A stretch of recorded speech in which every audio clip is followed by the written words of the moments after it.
5টি ডেমোক্রেটিক রাজ্য বিচারকের কাছে আবেদন করেছে যাতে ট্রাম্প প্রশাসন শিশু যত্ন ও নিম্ন আয়ের পরিবারদের জন্য তহবিল বন্ধ না করে।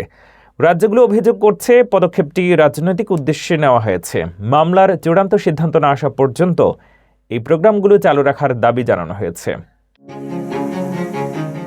যুক্তরাষ্ট্রের 5টি ডেমোক্রেটিক নিয়ন্ত্রিত রাজ্য বিচারকের কাছে আবেদন করেছে যাতে প্রেসিডেন্ট ডোনাল্ড ট্রাম্পের প্রশাসন শিশু যত্ন এবং নিম্ন আয়ের পরিবারগুলোর জন্য প্রাপ্ত তহবিল বন্ধ না করে। এই রাজ্যগুলোর মধ্যে রয়েছে ক্যালিফোর্নিয়া, কলোরাডো, ইলিনয়, মিনেসোটা ও নিউ ইয়র্ক।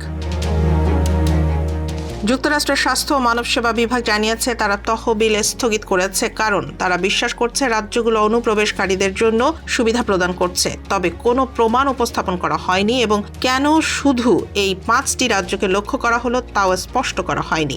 রাজ্যগুলো অভিযোগ করেছে পদক্ষেপটি রাজনৈতিক প্রতিদ্বন্দ্বীদের ক্ষতি করতে নেওয়া হয়েছে।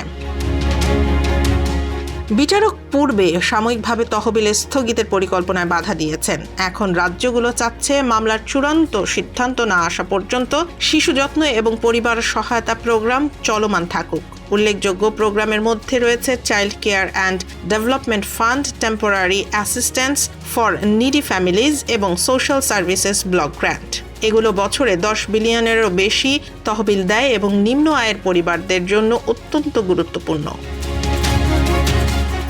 রাজ্যগুলো বলছে প্রশাসনের নির্দেশনা আইনগতভাবে অসঙ্গত এবং সময়সীমা অসম্ভব। প্রশাসন অবশ্য দাবি করেছে এটি তহবিল স্থগিত নয়, রাজ্যগুলো তথ্য দিলে তহবিল পুনরায় প্রদান করা হবে।